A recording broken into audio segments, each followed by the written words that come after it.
یہ ایک بار پھر درود بھیجیں محمد و آل محمد پر. محمد آل محمد. فاتحہ. بسم اللہ الرحمن الرحیم. الحمد للہ رب العالمین الرحمن الرحیم مالک یوم الدین ایاک نعبد و ایاک نستعین اهدنا الصراط المستقیم صراط الذین انعمت علیہم غیر المغضوب علیہم ولا الضالین. بار دیگر درود بھیجے گا محمد و آل محمد. اللہم صلی علی محمد آل محمد وعجل فرجهم. اعوذ باللہ من الشیطان الرجیم. بسم اللہ الرحمن الرحیم. الحمد للہ رب العالمین والصلاة والسلام على سید الانبیاء والمرسلین حبیب الہ العالمین ابی القاسم محمد صلی اللہ محمد وعجل وعلى آله الطيبين الطاهرين سيما بقية الله في الأراضين. قال الله تعالى في كتابه الكريم بسم الله الرحمن الرحيم. أم حسبت أن أصحاب الكهف والرقيم كانوا من آياتنا عجبا. درود بھیجے گا محمد و آل محمد پر. محمد وعجل فرجهم. پروردگار عالم کا انتہائی لطف و کرم ہے، انتہائی احسان ہے. خدا نے متعال نے ایک بار پھر یہ سعادت نصیب کی اہل بیت اطہار علیہ السلام کے ذکر میں، اہل بیت اطہار علیہ السلام کی مجلس میں حاضر ہونے کا موقع نصیب کیا. اس دعا کے ساتھ کہ انشاءاللہ مرتے دموں تک خدا ہمیں اور قیامت تک ہماری تمام نسلوں کو اہل بیت کے جانثاروں میں قرار فرمائے، ان کے وارث کے ظہور کا دن دیکھنا نصیب فرمائے. انشاءاللہ ان کی نصرت کی سعادت اور اس راہ میں شہادت نصیب فرمائے. تمام دعاؤں کی قبولیت کے لیے وقت کے امام کی نظر لطف کو حاصل کرنے کے لیے ایک بار پھر درود بھیجیں محمد و آل محمد. صلی علی محمد وعجل فرجهم.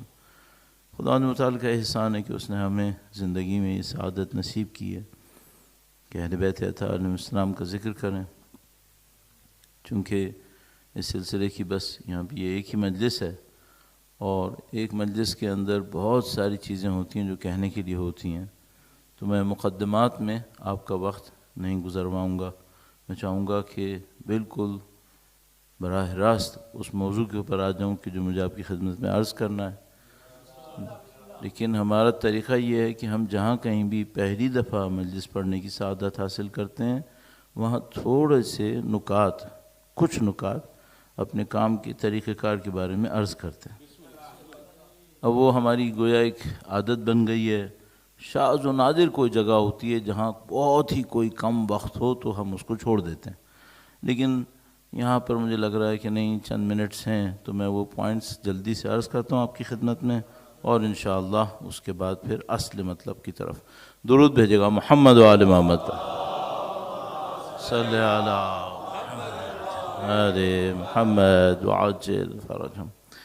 آپ میں سے بعض دوست احباب شاید کبھی ہمیں کہیں سن چکے ہوں گے شاید، اور اکثر دوست احباب نے نہیں سنا ہوگا، اکثر یہاں پہ جو حاضرین تشریف فرمائے انہوں نے نہیں سنا ہوگا، جنہوں نے نہیں سنا ہوگا وہ شاید یہ سمجھ رہے ہوں کہ یہ کوئی پیش خوانی ہے، اصل مجلس بعد میں شروع ہونے والی ہے۔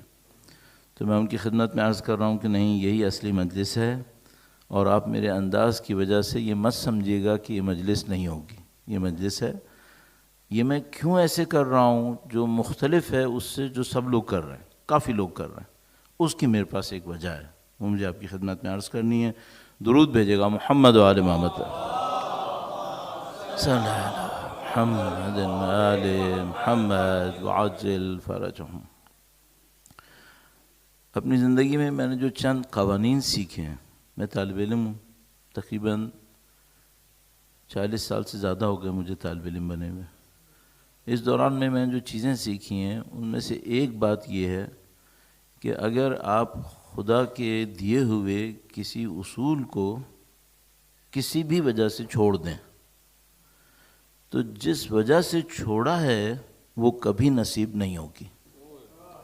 ہاں، تو آپ مثلاً خدا نہ کرے، نعوذ باللہ تعالی، میں اپنی اولاد کی محبت میں اللہ کی کسی حرام کا ارتکاب کر دوں۔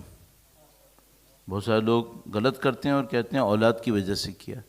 اگر کوئی یہ کام کرے گا، ایک بات پہ مطمئن رہے، اولاد کی محبت اسے نصیب نہیں ہوگی۔ بلکہ یہ بھی عرض کرتا چلوں کہ جس چیز کی خاطر خدا کا حکم چھوڑیں گے، دونوں ہاتھ جوڑ کر اس سے ذلت آئے گی۔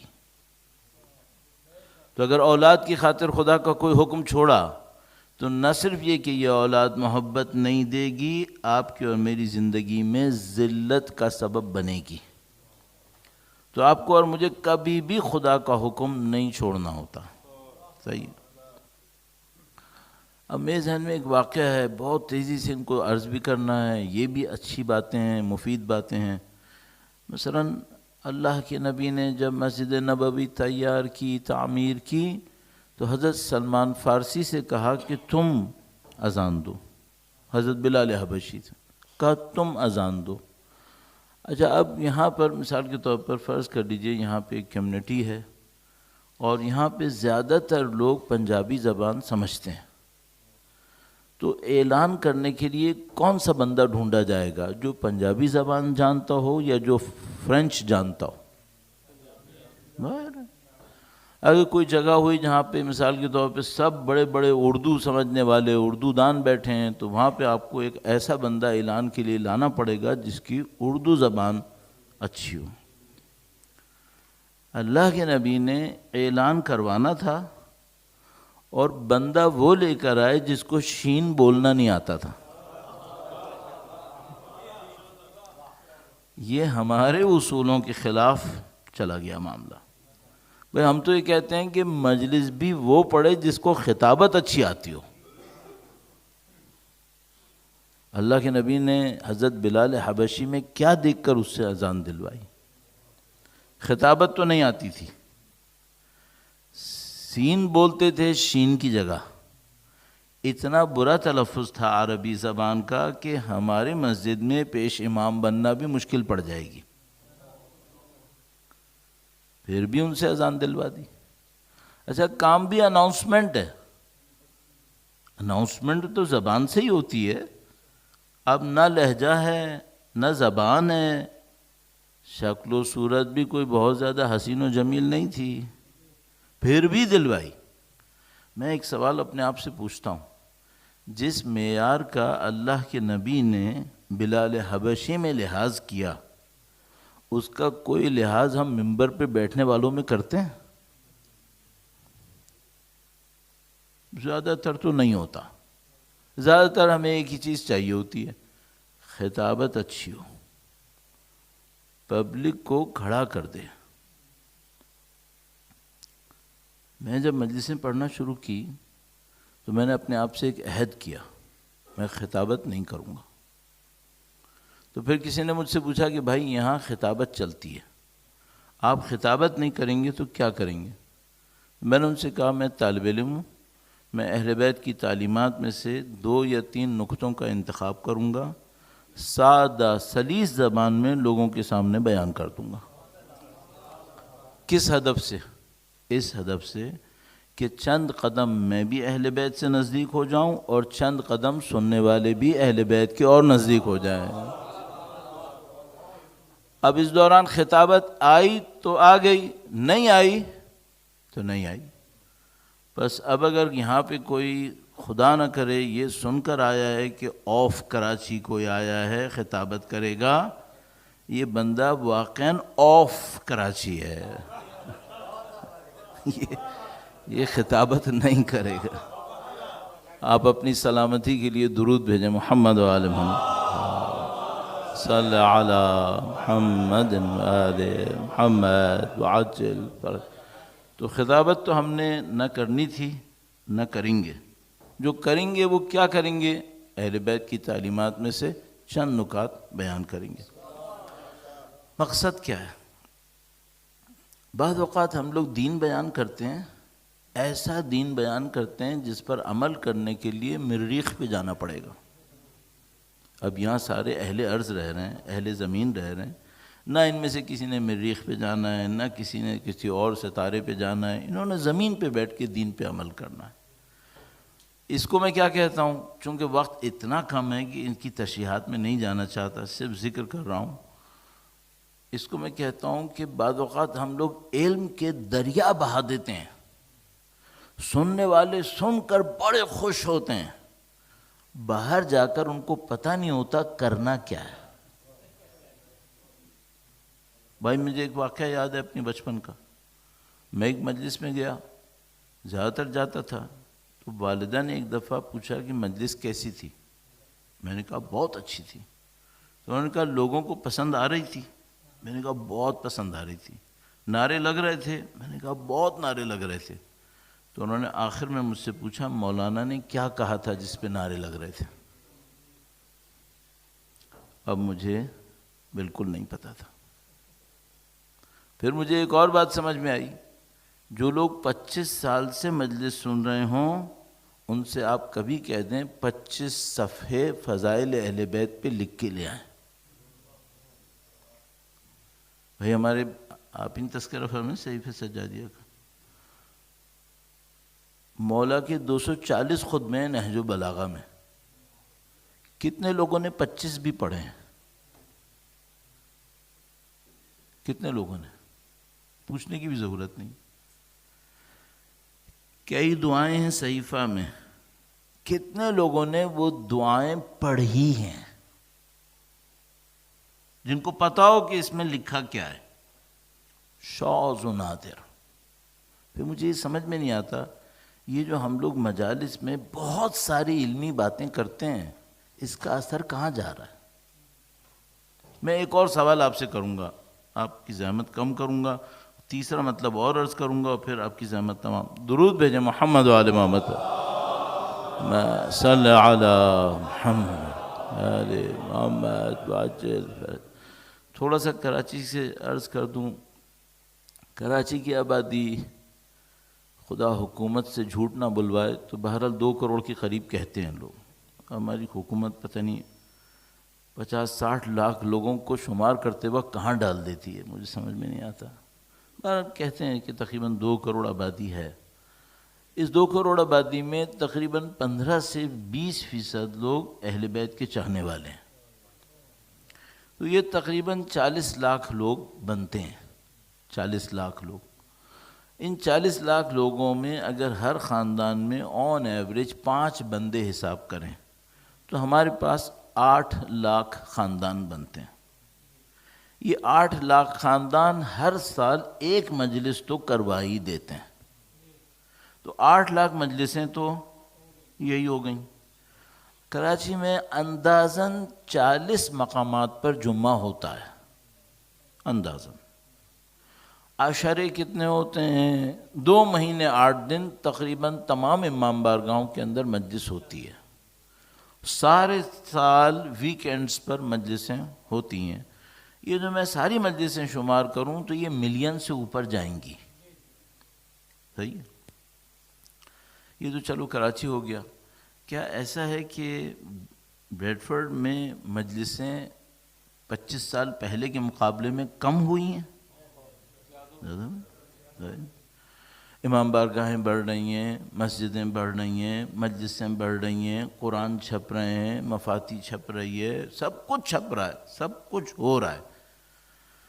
اب ذرا دل پہ ہاتھ رکھ کے میں کہیں پہ سوال کرتا ہوں، بعض اوقات کچھ لوگ غصے میں آ جاتے ہیں، تو جن کے اندر غصہ تھوڑا زیادہ ہے میں پہلے سے ہی ایڈوائز کروں گا آدھا گلاس پانی پی لیں. صحیح ہے؟ میں آپ سے ایک بات پوچھوں گا، اس سب کے ساتھ سچ بڑھ رہا ہے یا جھوٹ بڑھ رہا ہے؟ دلوں کی محبتیں بڑھ رہی ہیں؟ مجھے بتاؤ دین جا کہاں رہا ہے؟ یہ جو ہم نے 10 لاکھ مجلسوں میں محنت کی، ایوریج ایک مجلس میں 50 پارٹیسپنٹ لے لوں نا، یہ 5 کروڑ گھنٹے بن جائیں گے آگے جا کے. ایک شہر میں 5 کروڑ گھنٹے یا 50 لاکھ گھنٹے بھی تبلیغ ہو رہی ہو اور وہاں نفرتیں بڑھ رہی ہوں. ہو کیا رہا ہے؟ ایک وجہ ہے، ہم علم بڑھا رہے ہیں، عمل نہیں بڑھا رہے.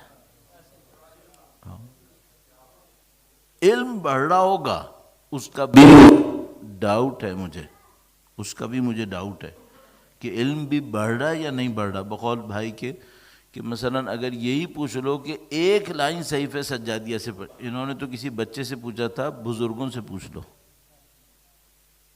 مشکل میں پھنس جائیں گے ہم لوگ. تو اس کا مطلب کیا ہے؟ اس کا مطلب یہ ہے کہ ہم کچھ باتیں کر رہے ہیں مجالس کے اندر، شاید علم بڑھ رہا ہو. یہ ایک بات طے شدہ ہے، عمل نہیں بڑھ رہا. عمل بڑھتا تو کچھ اور ہو رہا ہوتا. اب ہم نے دوسرا پوائنٹ یہ سوچا کہ ہم نے مجلس جب بھی پڑھنی ہے کوئی نہ کوئی عمل کی بات ضرور کرنی ہے. تو آپ یہاں سے باہر جانے سے پہلے آپ عمل کی کوئی بات اپنے ہاتھ میں لے کے جائیں گے انشاءاللہ تعالی. ایک تیسری بات میں اور عرض کروں گا اور موضوع کی طرف آتا ہوں. درود بھیجے گا محمد و آل محمد پر. صلی علی محمد و آل محمد وعجل فرجهم.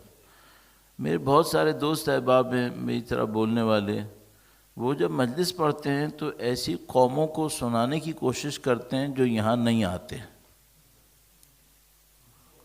ان کے اوپر بہت محنت کرتے ہیں، جو نہ یہاں آتے ہیں نہ یہاں جو کچھ بولا جاتا ہے اس کو سنتے ہیں، ان پہ بہت محنت کرتے ہیں. اور جو یہاں بیٹھے ہوتے ہیں ان کے کام کی کوئی بات نہیں کرتے. اس کا ایک نقصان ہو گیا. جس کے لیے ہم کہتے ہیں وہ سنتا نہیں ہے، اور جو سننے کے لیے بیٹھا ہے اس کے کام کی کوئی بات ہم، تو پھر نتیجہ وہ ہے جو میں نے دوسرے پوائنٹ میں بتایا تھا. پھر میں نے اپنے لیے ایک بات طے کی، میں نے کہا بھائی میں دوسری قوموں کو نہیں سناؤں گا، جو مجھے باتیں کرنی ہیں وہ اپنے دوستوں سے ہی کروں گا. مجھے انہیں کچھ نہیں سنا، مجھے آپ سے بات کرنی ہے انشاءاللہ. اب اپنی صحت و سلامتی کے لیے درود بھیجیں محمد و آل محمد. صلی علی محمد و آل محمد وعجل فرج. اب اصلی بات کی طرف آتا ہوں تاکہ مزید آپ کو وقت نہ لگے. ایک مثال سے شروع کروں گا اور کوشش کروں گا کہ تھوڑا سا میں اس کو تیز کر پاؤں. درود بھیجیں محمد و آل محمد پر. صلی علی محمد و آل محمد وعجل فرج.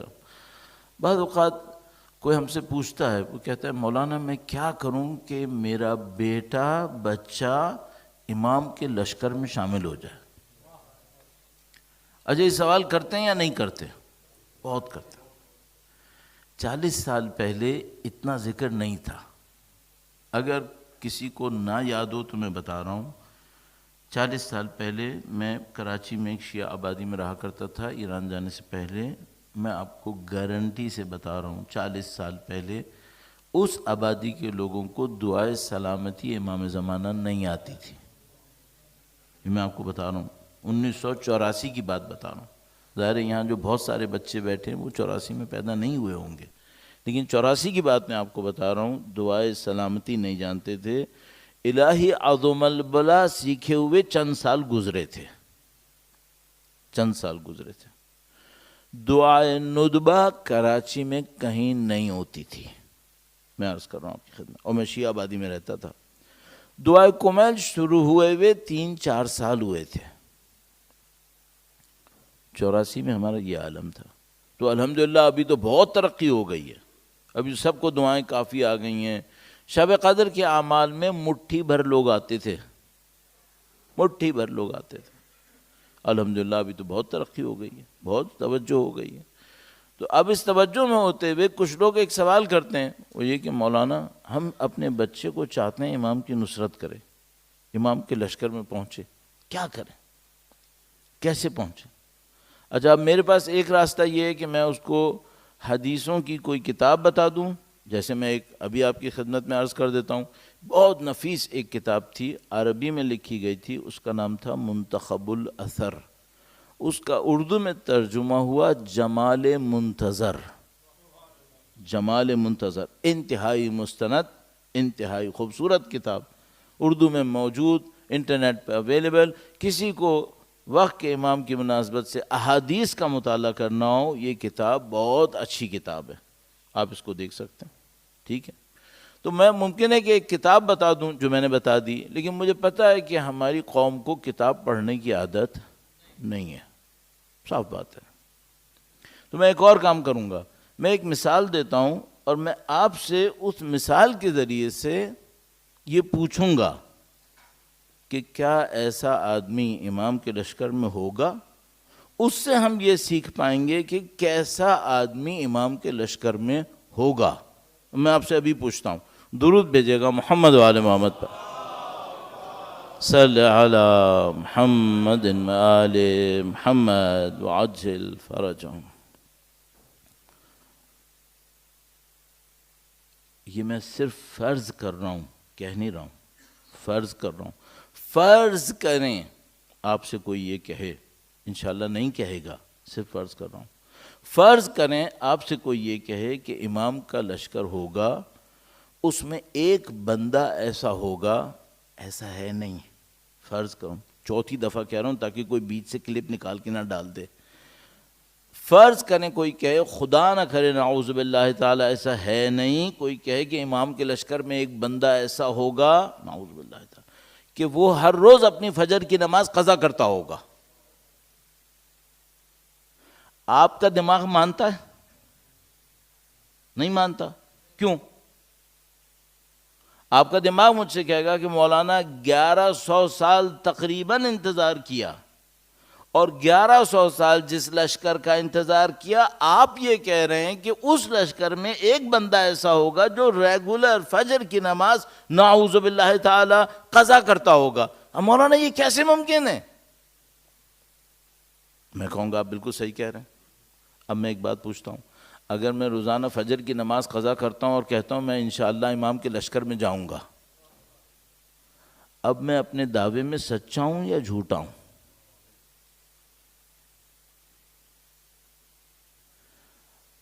دعوے پچھلی قوموں نے ہم سے زیادہ یا ہمارے برابر کے کیے ہیں، اس سے معاملہ حل نہیں ہوتا. آپ کو دعویٰ کرنے کے ساتھ کوئی عمل ایسا کرنا ہوتا ہے جو آپ کا ذہن بھی کہہ رہا ہوتا ہے یہ بہت ضروری ہے، لیکن آپ کا ایک سہل پسند آسان طبیعت رکھنے والا ذہن یہ کہہ رہا ہوتا ہے اس کے بغیر بھی چل جائے گا. اور ابھی آپ نے خود قبول کیا کہ نہیں چلے گا، نہیں چلے گا. تو مجھے صرف یہ ایک بات بتا دینا، یہ اتنے % لوگ جو ہر روز صبح فجر کی نماز قضا کر رہے ہیں، یہ کس امید پہ کر رہے ہیں؟ کیسے چلے گا؟ ابھی خود آپ کا دماغ کہہ رہا ہے نہیں چلے گا. میں ایک اور عرض کرتا، اگر خدا نہ کرے نعوذ باللہ تعالی، صد نعوذ باللہ تعالی، کوئی مجھ سے یہ کہے، نعوذ باللہ تعالی ایسا نہیں ہوگا، کوئی یہ کہے کہ امام کے لشکر میں ایک ایسا آدمی بھی ہوگا جو جب موقع لگے جھوٹ بول لیتا ہے، آپ مانیں گے؟ نہیں مانیں گے. تو اگر میں ایسا ہوں پھر، اور میں کہہ رہا ہوں کہ میں امام کے لشکر میں بھی جاؤں گا، تو میرے اس دعوے کے بارے میں کیا خیال ہے؟ آپ کہیں گے فضول کا دعویٰ ہے. آپ اگر میں آپ سے کہوں بھی نا کہ میں نے ایک روایت پڑھی ہے نعوذ باللہ تعالی جس میں ایسا ہے، آپ کہیں گے مولانا آپ جیسے 50 علماء بھی ہم سے کہیں ہم نہیں مانیں گے۔ آپ صحیح کہہ رہے ہیں، آپ کبھی نہیں مانیے گا۔ امام کے لشکر میں ایسی غلط صفات کے لوگ ہو ہی نہیں سکتے۔ اب صرف اپنے آپ سے پوچھ لینا، میرے اندر تو کوئی ایسی غلط صفت نہیں ہے۔ میں آپ کے پاس صرف 50 منٹ کے لیے ہوں یہاں پہ، مجھے اس 50 منٹ میں کوئی ایسی بات کہنی ہے جو آپ کو یہاں سے نکلنے کے بعد بھی یاد رہے۔ پہلی بات یہی تھی۔ آپ ایک کام کر سکتے ہیں، ویکینڈ آئے گا ابھی، 10 منٹ نکالیں، اپنا ایک انالیسس کریں، اپنے آپ سے ایک سوال پوچھیں۔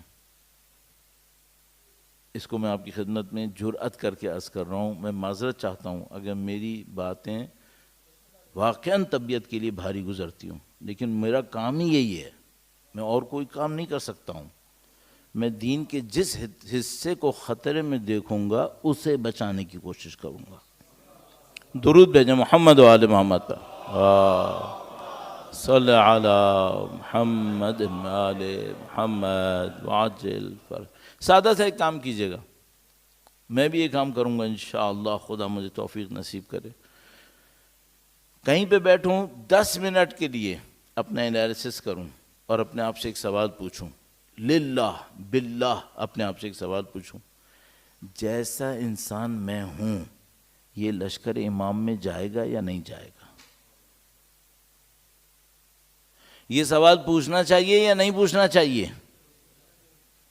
اگر لشکر امام میں جانا اہم نہیں ہے تو پھر زندگی کا کوئی فائدہ نہیں ہے، بیکار ہے۔ تو قطعاً اپنے آپ سے ایک سوال پوچھنا چاہیے، جیسا کہ میں انسان ہوں ایسی ہی حالت میں کیا میں لشکر میں جاؤں گا؟ اگر آپ کو ڈاؤٹ لگے پتہ نہیں یہ سوال کیا جواب کیا ہے، تو آپ ایسا کر لو، اپنا انالیسس کر لو، اپنی اچھائیاں لکھ لو، اپنی برائیاں نعوذ باللہ اگر کوئی ہے وہ لکھ لو، ان برائیوں کو دیکھتے ہوئے بولو اگر مجھے کوئی مولوی کہتا ایسی برائیوں والا امام کے لشکر میں تھا، مانتا میں یا نہیں مانتا؟ اپنا فیصلہ خود کر لو۔ ظہور کا انتظار کیوں کر رہے ہو؟ فیصلہ پہلے سے کر لو نا۔ ظہور پہ سیکنڈ چانس نہیں ہوگا پھر۔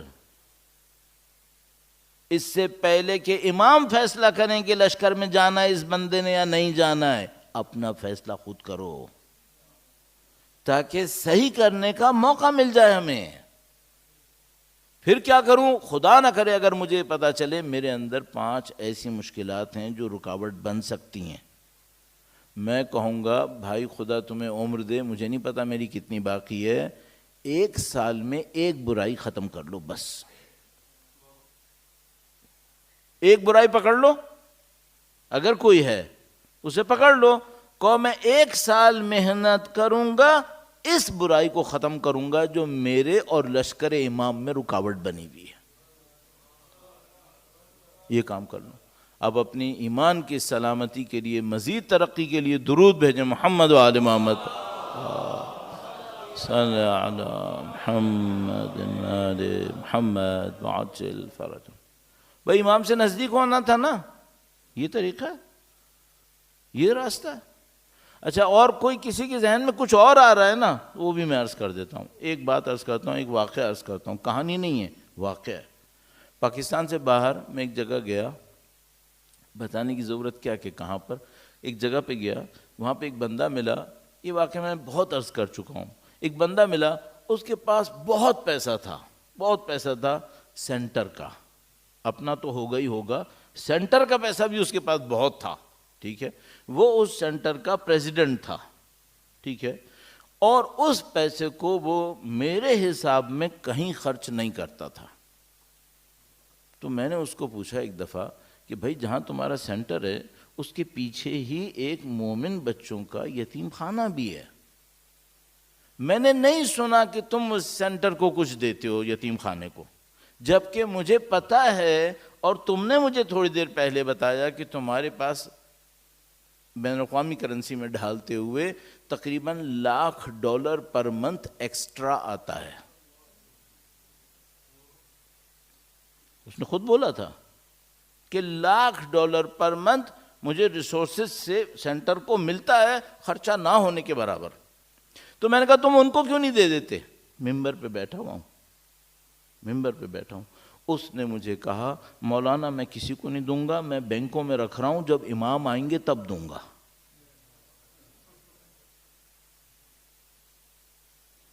میں ایک بات سوچنے پہ مجبور ہو گیا، کہیں میں بھی تو وہی نہیں ہوں. اپنا پیسہ اپنی ریسورسز دین پہ نہیں لگا رہا اور اپنے آپ کو دھوکہ دے رہا ہوں، جب امام آئیں گے تو لگا دوں گا، قطعاً نہیں لگا پاؤں گا. اگر میں ایسا ہوا میں قطعاً نہیں لگا پاؤں گا. اچھا ایک اور آدمی کیا کہتا ہے، مولانا آج تو میں اتنا اچھا آدمی نہیں ہوں، لیکن جس دن ظہور ہوا اسی دن ساری برائیاں ختم کر دوں گا. یہ دعویٰ ہے یا دھوکہ ہے؟ یہ دھوکہ ہے. کیوں؟ ایک آدمی مجھ سے کہہ رہا ہے مولانا 1 دسمبر کو ایک میراتھن ہوگی جس میں 40 کلومیٹر دوڑنا ہوگا. مجھ سے تو 400 میٹر بھی نہیں دوڑا جاتا، لیکن جس دن میراتھن ہوگی میں 40 کلومیٹر دوڑ کے دکھاؤں گا. یہ 4 کلومیٹر دوڑ لے بڑی بات ہے، میری طرح ہوگا یہ. تو میں کہہ رہا ہوں جس دن امام آئیں گے میں ساری برائیاں ختم کر دوں گا. سننے کوئی نہیں ملے گا، سننے کوئی نہیں ملے گا. کیا پہلے نہیں ہوا ایسا؟ مولا نے روز عاشور دشمنوں سے کہا تمہیں میری آواز سنائی نہیں دے گی کیونکہ تمہارے حرام تمہارے شکم میں ہے. امام نے کہا ہے. اس کا مطلب کیا ہے؟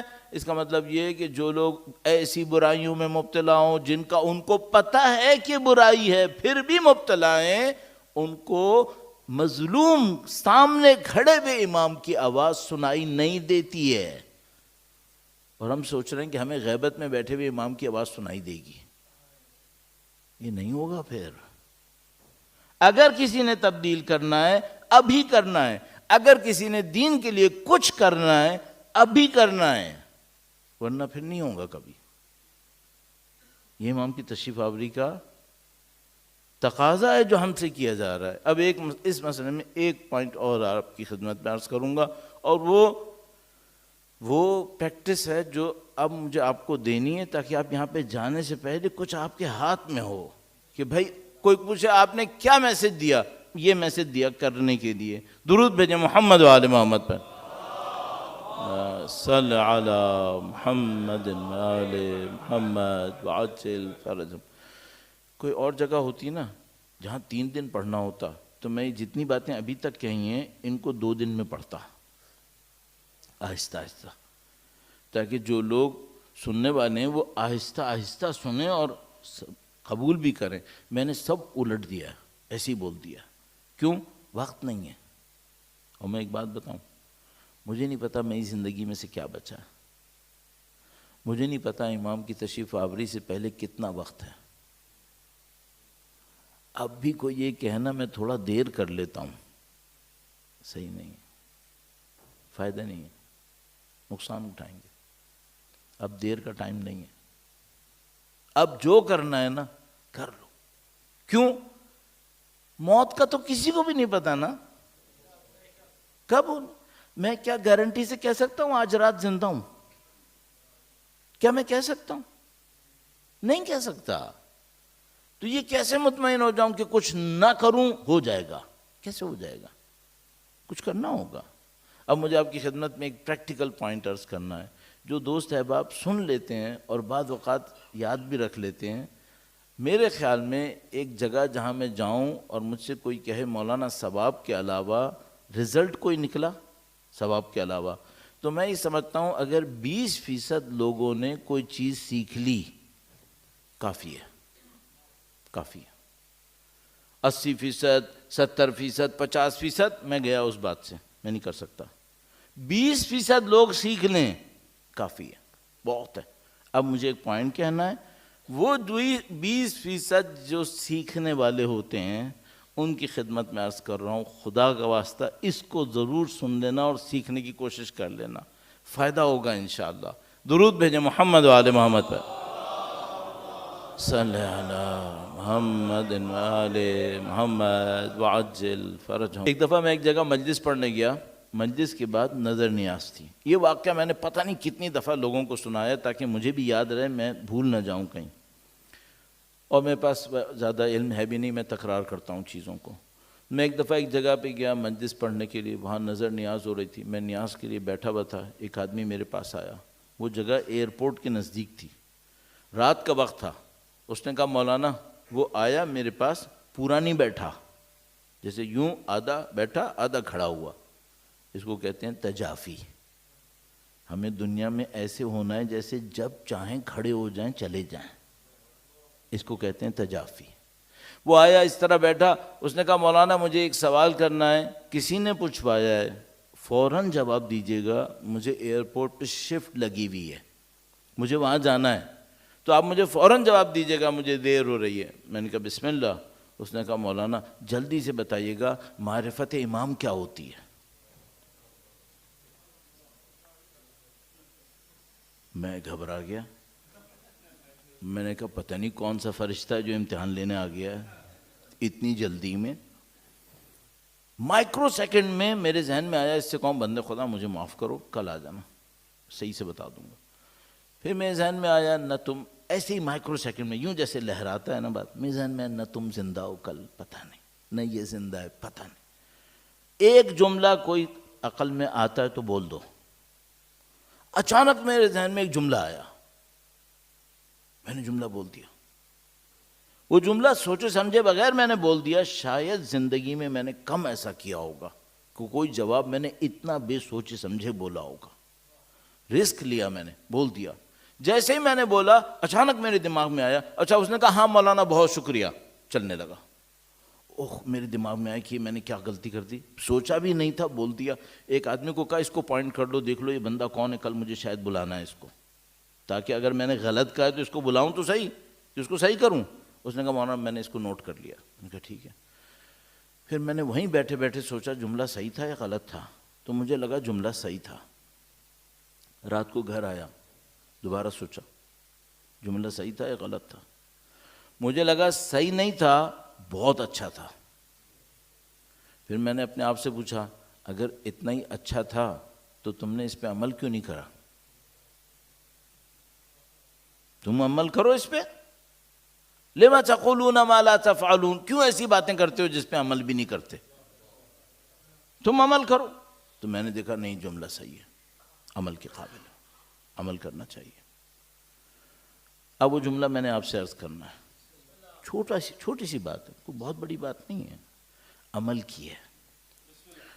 جناب اس نے پوچھا تھا معرفت امام کیا ہوتی ہے. میں نے اس کو ایک جملہ کہا تھا، امام کی پسند اور ناپسند کو پہچاننا معرفت امام ہے.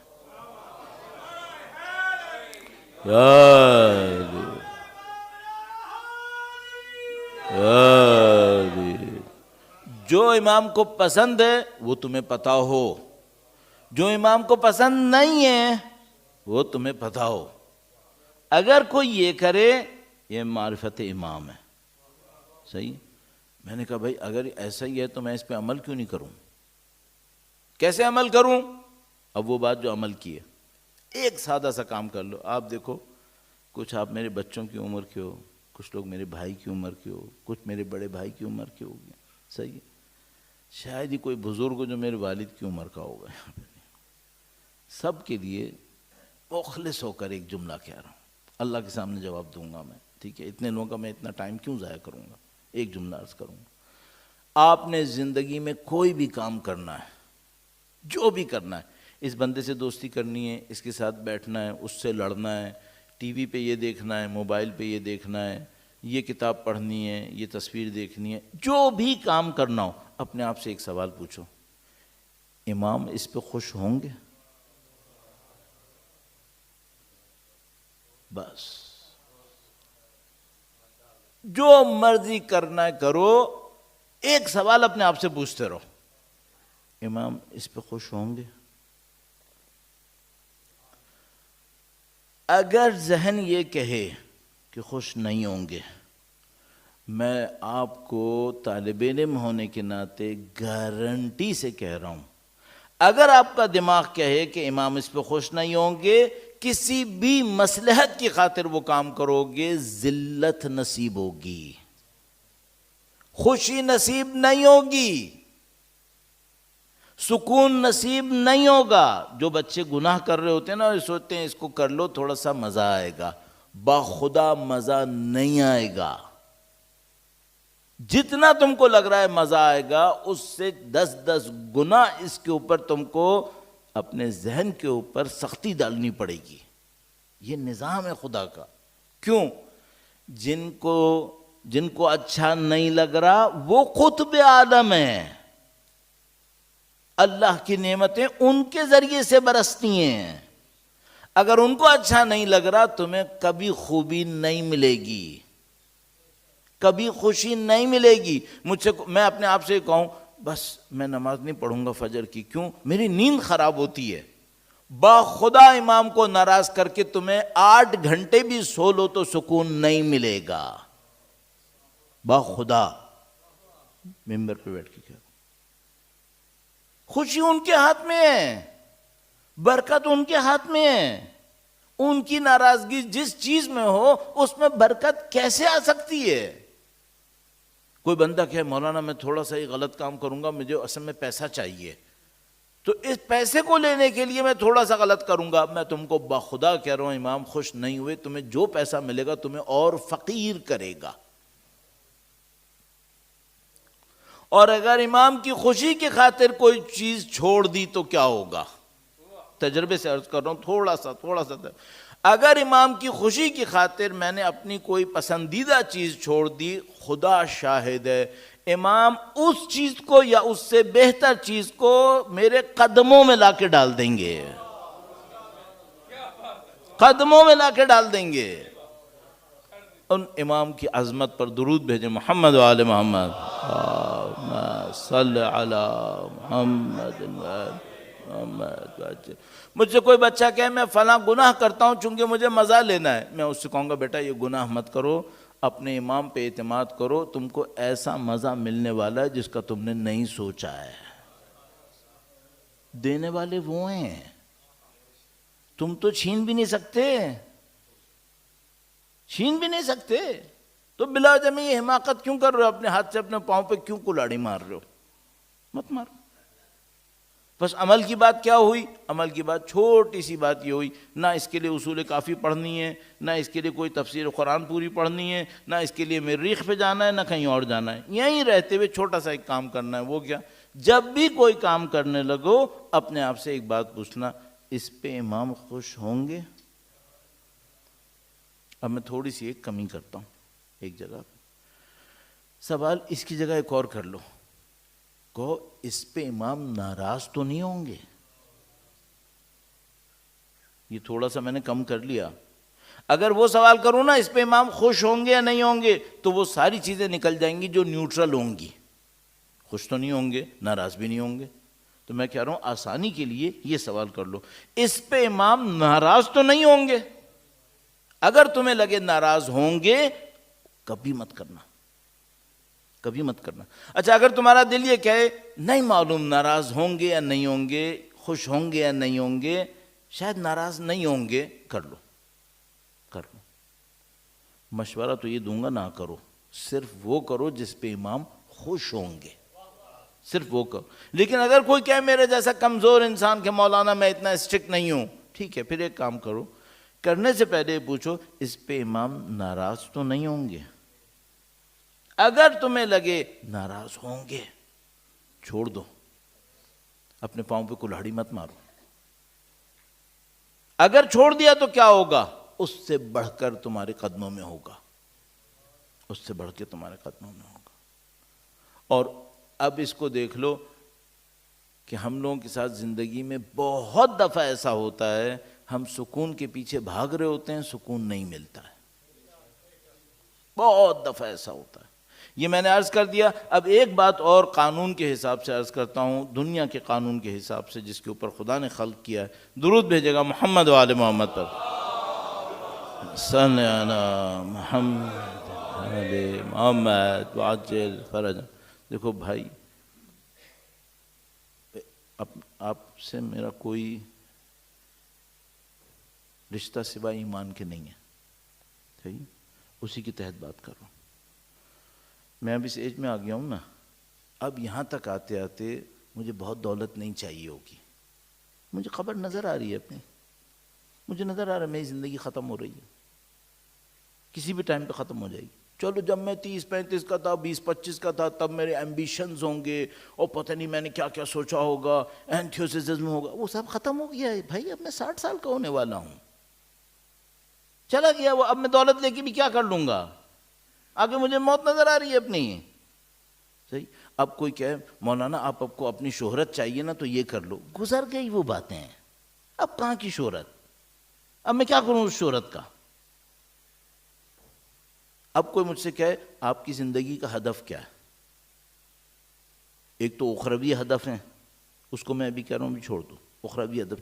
مجھے بتاؤ میں اپنی باقی زندگی میں ہدف کیا بناؤں؟ 15-20 سال کا بچہ بیٹھا ہو نا، وہ کہے گا مولانا میری زندگی کا ہدف یہ ہے کہ میں نے فلاں گاڑی لینی ہے، فلاں ولا خریدنا ہے، فلاں یہ وہ. تم کر لو تو ٹھیک ہے کر لو. کیا تم کبھی میری طرح بوڑھے نہیں ہوگے؟ تو تمہیں اگر 25 سال کھیل کھیل میں گزارنا ہے نا، گزار لو. آؤ گے تم بھی یہیں پہ. کہاں آؤ گے؟ دولت ہدف نہیں بن سکتی، نہیں بن سکتی. شہرت ہدف نہیں بن سکتی. کیوں؟ میں نے بڑے بڑے دولت مندوں کو ذلیل ہوتے دیکھا ہے. تم نے نہیں دیکھا کیا؟ دیکھا. بڑے بڑے طاقتوروں کو تنہائیوں میں رگڑ رگڑ کے مرتے دیکھا ہے. نہیں دیکھا کیا؟ دیکھا ہے. اب میں کہوں مجھے طاقت چاہیے، اس طاقت کے رکھنے والوں کو ذلیل ہوتے دیکھا ہے میں نے، تنہائیوں میں مرتے دیکھا ہے. کیا مجھے وہ انجام اچھا لگا کیا؟ نہیں. تو میں اپنے آپ سے پوچھتا ہوں اب تمہاری زندگی میں بچا کیا؟ کیا چاہیے؟ یہ سوال آپ 25 سال کی عمر میں بھی کر لو، بہت اچھا ہے. ایک جواب دوں گا، یقین مانو، دل سے عرض کر رہا ہوں آپ سے. ایک چیز مجھے چاہیے. وہ کیا؟ مجھے کچھ لوگ چاہیے ہوں جن کو میں دل سے چاہتا ہوں اور وہ مجھے دل سے چاہتے ہوں. ایک لمحے میں مجھے سکون چاہیے. اور مجھے پتا ہے دولتوں سے سکون نہیں ملتا ہے، شہرتوں سے سکون نہیں ملتا ہے. سکون کس سے ملتا ہے؟ سکون چاہنے والے لوگوں سے ملتا ہے. اچھا جب ہم لوگ طاقتور ہوتے ہیں نا تو ایسے لوگوں کو اپنے پاس سے بھگا چکے ہوتے ہیں. جب ہم کمزور ہوتے ہیں تو وہ ہمارے نزدیک نہیں آتے، پھر ہمیں تنہائی میں مرنا ہوتا ہے. میں اتنا احمق نہیں بننا چاہتا، میں اپنے آپ کو اتنا پاگل نہیں دیکھنا چاہتا. تو میں کیا چاہتا ہوں؟ میں چاہتا ہوں کہ میری زندگی میں کچھ لوگ ایسے ہوں جن کو میں دل سے چاہتا ہوں، اور کچھ لوگ میری زندگی میں ایسے ہوں میرے اطراف میں جو مجھے دل سے چاہتے ہوں. اس میں سکون ہے، اس میں سکون ہے. اب مجھے کوئی نسخہ یہ بتا دے کہ یہ ہوتا کیسے ہے. اگر کوئی مجھ سے کہنا مولانا دولت کیسے ملتی ہے تو میں کہوں گا بھائی کسی فائنینشیل کنسلٹنٹ کے پاس چلے جاؤ، میں نہیں بتا سکتا. البتہ میں بتا سکتا ہوں، مجھے پتا ہے. اگر کوئی مجھ سے کہے مولانا طاقت کیسے ملتی ہے تو میں کہوں گا بھائی ایسا کرو کسی پولیٹیشین کے پاس چلے جاؤ، وہ تمہیں بتا دے گا. میرے پاس بھی ایک نسخہ ہے، میں بتا سکتا ہوں. میں کہوں گا اس کی کوئی اہمیت نہیں ہے. اگر کوئی مجھ سے کہے مولانا یہ چاہنے والے لوگ کیسے ملتے ہیں، میں کہوں گا اب آؤ میں تم کو بتاتا ہوں، کیونکہ مجھے بھی یہی چاہیے، مجھے بھی یہی چاہیے. آپ مجھے بتاؤ، دیکھو بھائی آپ میں سے کچھ لوگ ہیں جو میری عمر سے زیادہ ہیں، کچھ لوگ ہیں جو میری عمر کے برابر ہیں. تنہائی میں مرنا اچھا لگتا ہے؟ اگر کوئی جوان یہاں بیٹھا ہو نا جو کہ مولانا مجھے پرواہ نہیں ہے میں مروں گا، میں کہوں گا نہیں تم بیوقوف ہو، ابھی تمہیں عقل نہیں آئی، ابھی نہیں مر سکتے تنہائی میں، بہت بری ہے. اور یہاں بڑا برا حشر ہے. پاکستان میں بھی بہت اچھا نہیں ہے، یہاں بہت برا حشر ہے. بچتے کیسے؟ ایک نسخہ عرض کروں گا. یہ نسخہ دولت میں بھی کام آتا ہے، طاقت میں بھی کام آتا ہے. اس میں کام لاؤ کوئی فائدہ نہیں ہوگا. اس میں کام لے آؤ. سکون کیسے ملتا ہے؟ اس نسخے کو میں عرض کرتا ہوں، یہ میری زندگی کے چند نچوڑوں میں سے ایک نچوڑ ہے. اس کو میں نے سیکھا ہے اور سب روایتوں کے اوپر بیس کرتا ہے، سب روایتوں کے اوپر بیس کرتا ہے. اہل بیت کی روایتیں پڑھتے رہو، علم کھلتا رہے گا آپ کے سامنے. درود بھیجیں محمد و آل محمد پر. صلی علی محمد و آل محمد وعجل فرج. آپ سب سے میری ایک صرف درخواست ہے، اب تک میری باتیں اچھی نہ لگی ہوں نا، اس کو سن لینا، اس کو سن لینا. آپ کو زندگی میں جو چاہیے وہ تھوڑا تھوڑا پرخلوص انسانوں کو دینا شروع کر دو. خدا بڑھا بڑھا کر آپ کو واپس دلا دے گا.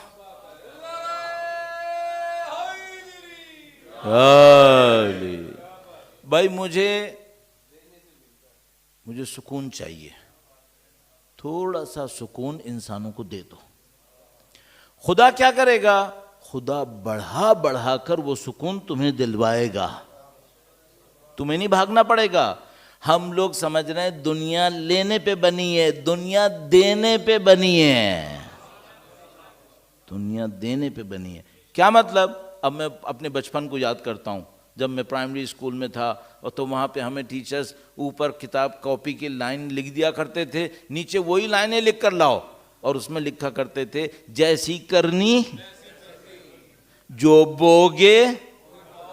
آپ کلاس اول پاس کر گئے. مشکل ہم مسلمانوں کے ساتھ یہ ہے کہ ہم نے بیعت اولیٰ پاس نہیں کی ہے، اسلام کے پی ایچ ڈی ہو گئے. پہلی بیعت تھی جھوٹ مت بولنا، خیانت مت کرنا، ہمسائے کا خیال کرنا، امانتوں کے اندر وعدہ خلافی میں اجتناب کرنا، وعدہ خلاف. ہم نے پہلی بیعت نہیں کی. پی ایچ ڈی ہیں اسلام کے اندر. آپ کو زندگی میں سکون چاہیے، چھوٹا سا ایک کام کر لو، سکون دینا شروع کر دو. اچھا کوئی کہے مولانا آپ نے تو کہا سکون محبت کرنے والے، عزت چاہیے نہیں چاہیے؟ ہاں چاہیے، عزت چاہیے، صاف بات، عزت چاہیے، بے عزتی نہیں چاہیے. اللہ کے دین کی خاطر بے عزتی آ رہی ہو، ٹھیک ہے سہ لیں گے، کوئی بات نہیں. اللہ کے دین نے ساری زندگی عزت دلائی ہے، اگر اللہ کے دین کی خاطر 4 دن بے عزتی اٹھانی پڑی اٹھا لینا، کوئی مسئلہ نہیں. عزت چاہیے؟ ہاں چاہیے. چھوٹا سا ایک کام کرو، جس کو لوگ بلا وجہ میں عزت نہیں دے رہے جبکہ بیچارے کا حق تھا، تم اس کو عزت دے دو، تم اس کو عزت دے دو. اللہ ایسی عزتیں دلائے گا کہ بڑے بڑے تمہارے سامنے حیران کھڑے ہوں گے کہ ان کو عزت کہاں سے مل جاتی ہے. ہاں سکون چاہیے، سکون دو. عزت چاہیے، عزت دے دو. احترام چاہیے، احترام دے دو. دکھاوے کا دوں؟ نہیں، بے لوس، بے لوس دو. صحیح ہے. اب مجھے خوشی چاہیے، سادہ سا کام کرو، لوگوں کو خوشیاں دے دو، بے لوس، بے لوس.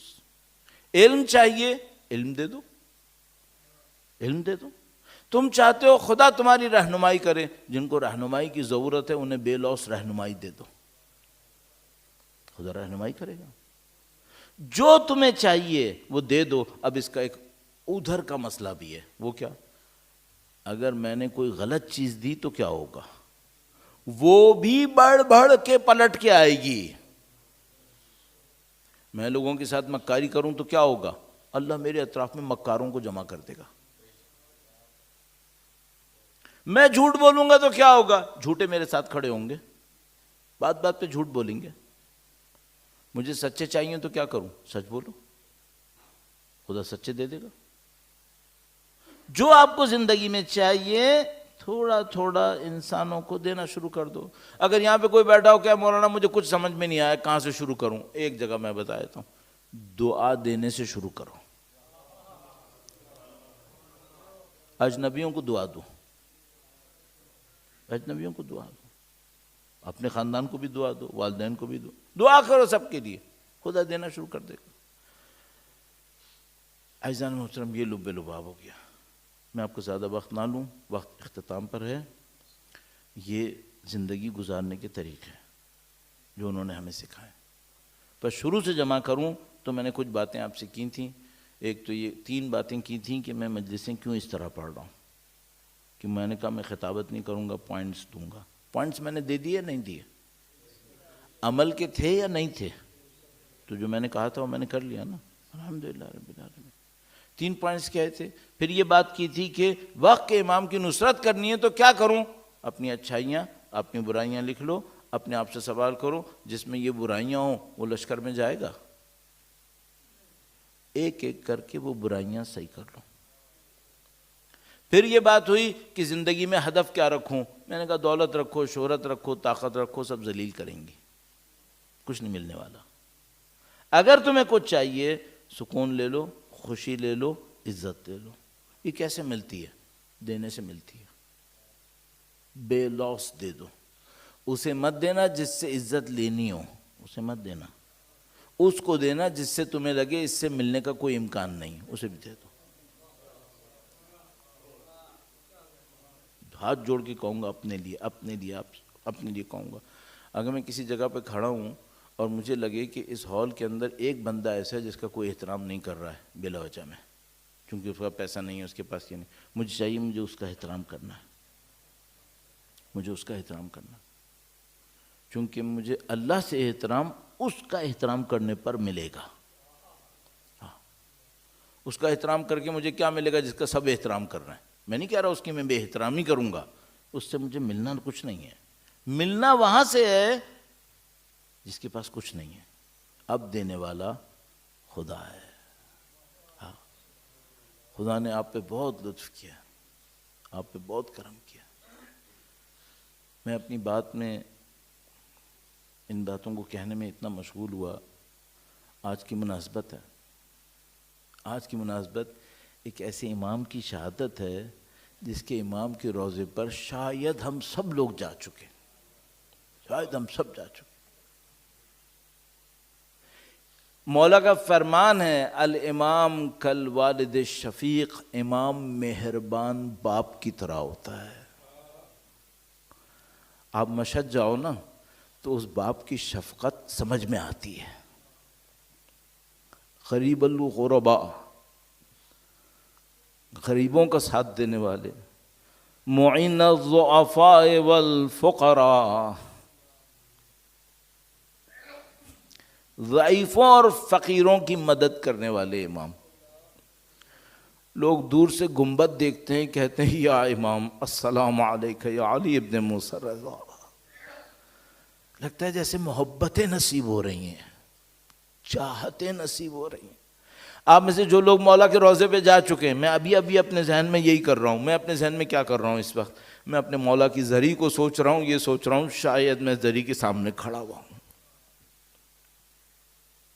امام کی محبتیں لینے کے لیے. ابھی مشہد میں نہیں ہے، اگر مشہد میں ہوتے تو زری پہ جاتے اور جا کے مولا کی شہادت کی تسلیت ان کے والد گرامی کو پیش کرتے، ان کے فرزند کو پیش کرتے، ان کے وارث کی خدمت میں پیش کرتے. مشہد میں نہیں ہے، بہت دور ہے، لیکن مولا واللہ دل آپ کی زری پر ہے، دل آپ کے گنبد کو دیکھ رہے ہیں. ایسے ہی جیسے ہم زری کے سامنے سے گزر رہے ہوں اور مولا کو سلام کرتے ہوئے بڑھ رہے ہوں اور سرہانے پہنچے ہوں اور پھر الٹے قدم چل رہے ہوں اور مولا سے کہہ رہے ہوں السلام علیکہ یا علی ابن موسیٰ الرضا. سلام ہو مولا غریب الغرباء آپ پر، جن کی غربت تھی کہ بیٹا بھی باپ تک نہیں پہنچ پایا تھا. سلام ہو یا غریب الغرباء جس نے تمام غریبوں کو اپنے پاس بلا لیا. دنیا بھر سے محبتوں کو لینے والے آپ کے روضے پر پہنچتے ہیں، آپ کی محبتیں نصیب ہوتی ہیں. سلام ہو آپ پر جن کو دشمن نے زہر دیا. سلام ہو اس امام پر جس کو باقی اماموں نے کہا یہ ہمارا غریب جد ہے، یہ غریب جد امجد ہیں، مشہد مقدس کے اندر ہیں، کوئی اور روضہ نزدیک نہیں تھا، مولا وہاں تشریف فرما تھے، آخری وقت تک پکارتے رہے میرے بیٹے جواد کو سلام۔ مولا 8ویں امام کا جنازہ عجیب عالم میں اٹھا۔ ارے کتنا عجیب عالم ہے کہ جو ظالم قاتل ہے وہ جنازے کے ساتھ کھڑا ہے۔ مولا کے 26 بھائی بہن ہیں، ہر ایک دور ہے اور اپنے بھائی کے غم میں گریا کھنا ہے، لیکن شانہ دینے والا کوئی نہیں ہے۔ آج امام کا تابوت برآمد ہوگا، میں کہوں گا جب آپ مولا کے تابوت کی زیارت کریں، مولا کی غربت پہ سلام کیجئے گا، مولا کی عظمت پہ سلام کیجئے گا، لیکن اس لاشے کو سوچئے گا جو کربلا میں بے گور و کفن پڑا ہے۔ ایک مولا غریب الغربا کی بہن قم میں ہے جو بھائی سے ملنے کے لیے چلی ہے لیکن قم میں شہید ہو گئی ہے، اور ایک سید الشہداء کی بہن ہے جو تلہ زینبیہ پر ہے۔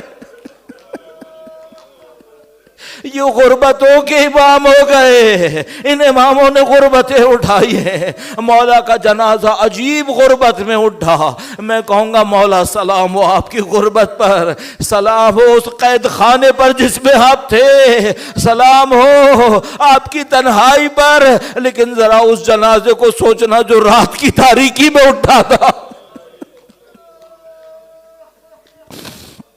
ألا لعنة الله على القوم الظالمين وسيعلم الذين ظلموا أيام منقلب ينقلبون ماتم حسين